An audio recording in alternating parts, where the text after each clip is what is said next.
It's gonna be a fight. Tyson, and you know it. You hit me, I'm gonna kill you. I'm gonna kill you. Watch the power. I ain't no joke. My name is Drug Green. Now you heard my fight. Watch my smoke.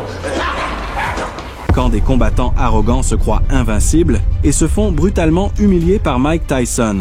Découvrez comment Iron Mike, au sommet de sa rage et de sa puissance, a écrasé ses rivaux les plus fiers, les réduisant en poussière dès les premiers rounds. Une démonstration de force, de maîtrise et de vengeance qui a marqué l'histoire de la boxe.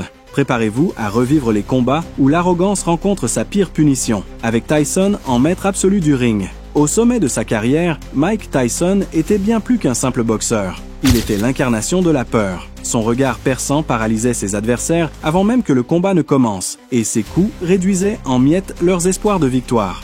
Le délinquant de Brooklyn, connu sous le nom de Iron Mike, ne montrait aucune pitié. Malgré sa réputation terrifiante, Tyson affrontait souvent des challengers arrogants qui ignoraient les conséquences.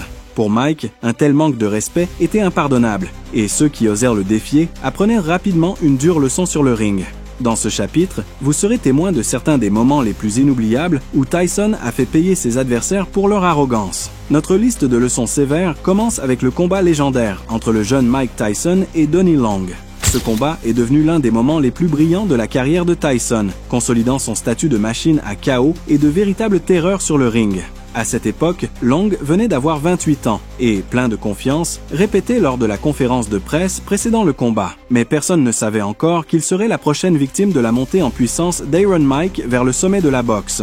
Long avait un passé criminel, condamné pour meurtre. Cet homme, qui combinait une vie criminelle avec une carrière professionnelle en boxe, affirmait avec assurance que Mike Tyson n'était pas un adversaire pour lui. Mais il devint vite évident que les apparences sont trompeuses et le sens du mot « défi » prend une toute autre dimension lorsqu'il s'agit d'Iron Mike. Tyson n'est pas entré dans ce combat à la légère. « On ne me frappe pas.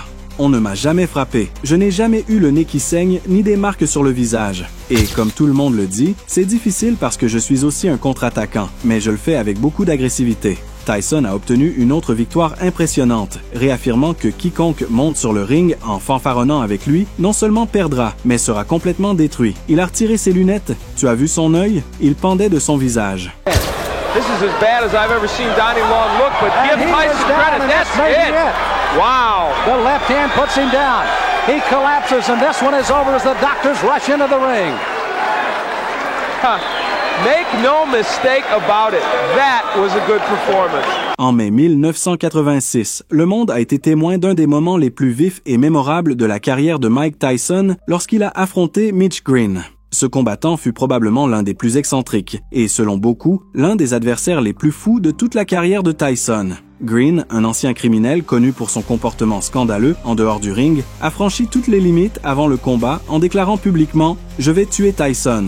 It's gonna be a fight. Tyson, and you know it. You hit me, I'm gonna kill you. I'm gonna kill you. Ces mots ont rendu le combat personnel pour Iron Mike, qui y voyait une occasion non seulement de défendre sa réputation, mais aussi de venger l'audace de Green. Le 20 mai 1986 est devenu un moment déterminant pour les deux combattants, avec le légendaire Madison Square Garden comme théâtre de leur affrontement. Cette nuit-là, lorsque Tyson est entré sur le ring, son regard était rempli de colère et de détermination à punir son adversaire pour ses menaces et ses insultes. Regarde son expression faciale, très sérieuse.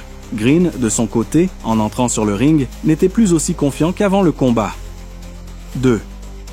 Au sommet de sa carrière, Mike Tyson était bien plus qu'un simple boxeur. Dès que la cloche a sonné, le combat a commencé. Sur HBO, pendant le premier round entre Larry Holmes et Michael Spinks, Mike Tyson s'est directement jeté sur Mitch Green, comme on s'y attendait. Un boxeur doit faire cela. Green n'a pas fléchi, il est juste arrivé un peu tard. J'ai vécu la même expérience lors de mon premier combat. Qu'est-ce que l'adrénaline? C'est cette anticipation à une période de sa carrière. Toujours agressif, juste en face de son adversaire. Maintenant, on voit quelques coups à la tête. On dirait que Green perd l'équilibre en lançant ses coups. Eh bien, Tyson ne lui a pas laissé de chance, dominant tout le combat et le transformant effectivement en raclée. Il ne pouvait pas se le permettre et a reçu un avertissement de l'arbitre Luis Rivera pour avoir tenu son adversaire. Oui, en effet, c'est ce qu'il dit quand on lui demande. L'avantage de Tyson était si évident qu'il a commencé à humilier ouvertement son adversaire. La revanche fut un succès, on le remarque quand on parle à certaines personnes. Regarde-le, il rit en recevant des coups au ventre comme s'il s'était fait renverser par un camion.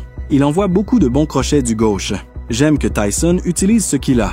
Mike Tyson, connu pour sa vitesse et sa puissance, a affronté plusieurs adversaires tout au long de sa carrière, dont beaucoup essayaient simplement de survivre dans le ring face à lui. Après une défaite humiliante, Green n'a pas voulu en rester là et a cherché une revanche, qui a finalement eu lieu, mais cette fois dans la rue, où il a de nouveau été battu. Plus tard, Green a poursuivi Tyson en justice, un incident détaillé dans un autre épisode de la chaîne.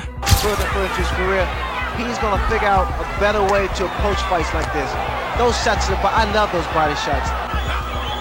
Another day in the classroom. Big left hand to end things.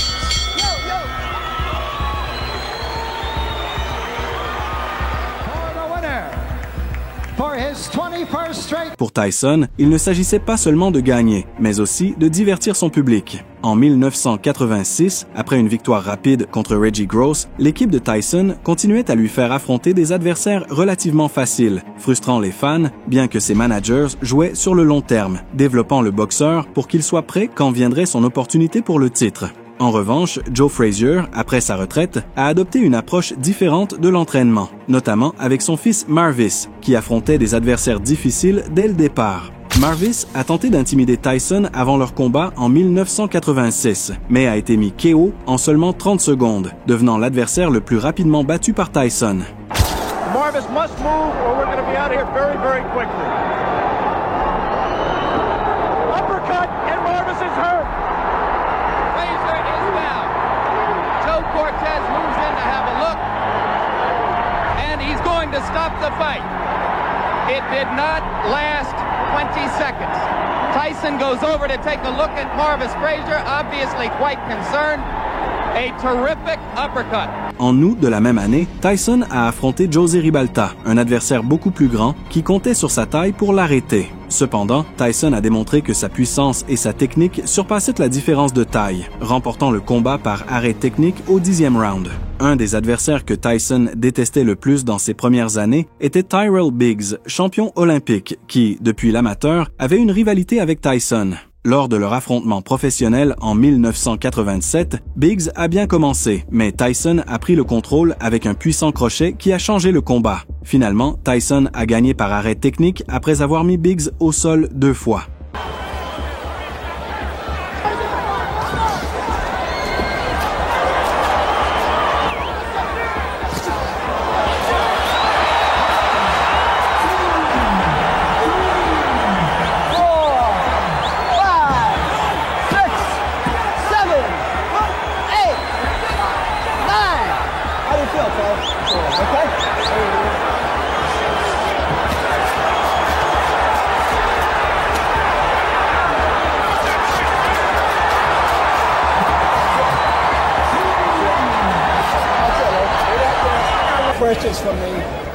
Au sommet de sa carrière, Mike Tyson était bien plus qu'un simple boxeur.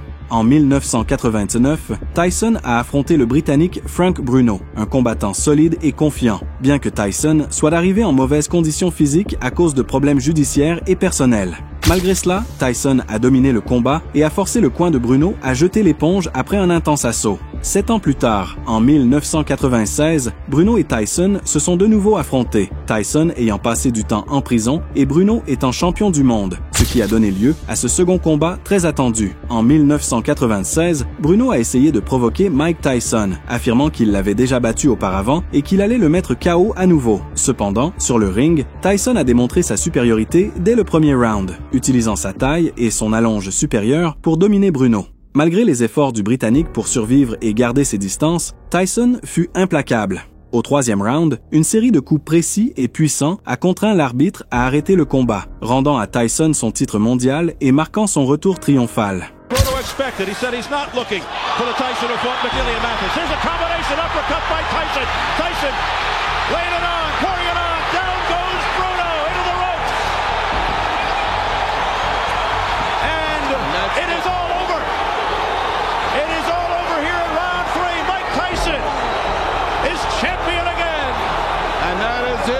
Un an auparavant, en 1995, Tyson a disputé son premier combat après sa sortie de prison, affrontant Peter McNeely, un boxeur connu pour ses provocations. Malgré la confiance de McNeely, Tyson a montré une version plus calme, mais tout aussi dangereuse de lui-même. En quelques secondes, grâce à des coups précis et puissants, Tyson a mis son adversaire à terre, confirmant qu'il restait une force redoutable dans le monde de la boxe. Avançant jusqu'en 2000, Tyson a affronté Andrew Golota, un boxeur controversé et polémique, connu pour ses actions controversées dans le ring. À cette époque, Tyson n'était plus le champion impitoyable d'antan, car des problèmes personnels et juridiques avaient affecté sa carrière. Cependant, le public restait captivé par l'émotion qu'il suscitait à chaque combat. Golota, avec une histoire de disqualification et de coups illégaux, promettait un affrontement intense. Durant le combat, Tyson a pressé fort et a réussi à mettre Golota au sol à la fin du premier round, montrant clairement que, malgré tout, il pouvait encore offrir un spectacle mémorable. De manière inattendue, Golota a demandé à son entraîneur d'arrêter le combat. Au deuxième round, Tyson a continué à appliquer la pression en enchaînant les coups avec succès, mais Golota ne semblait pas vaincu. Il semblait conserver son énergie, sachant que Tyson perd souvent de la force dans les rounds suivants. Un autre crochet droit de Tyson, Golota ne pouvait le supporter, mais combien de coups pouvait-il encore encaisser? Golota, pesant 240 livres, se trouvait près du bord du ring. Cependant, pendant la pause après le deuxième round, Golota a de nouveau dit « Arrêtez le combat ». Ignorant les supplications de son entraîneur, il s'est levé et s'est dirigé vers le centre du ring. Pendant ce temps, Tyson, le visage empli de colère, essayait d'avancer vers son adversaire, ou du moins de donner cette impression. Mais il a été retenu par un membre de son équipe. Golota a continué à errer dans le ring avant de le quitter complètement et de se diriger vers les vestiaires. En sortant, des spectateurs lui ont jeté des déchets, et quelqu'un lui a même lancé une bouteille de soda rouge, créant l'illusion que Golota saignait. Après l'incident, Golota a donné une brève interview. Il parlait avec difficulté, bégayait et semblait très mal en point, bien qu'il ait paru en bonne santé pendant le combat. « Ce n'était pas ma journée aujourd'hui », a-t-il dit. « J'ai reçu un coup de tête. L'arbitre n'a pas réagi comme il aurait dû. » Ce scandale a déclenché une vague de critiques contre Golota. Experts et fans l'ont accusé de lâcheté, et certains ont même estimé qu'il ne devrait pas toucher ces 2 millions de dollars. Cependant, il s'est avéré plus tard que sa décision n'était pas aussi irrationnelle qu'elle en avait l'air. Le lendemain, Golota a été diagnostiqué avec une commotion cérébrale, une fracture de la pommette gauche et une hernie discale. S'il avait reçu un autre coup violent à la tête, il aurait pu être paralysé.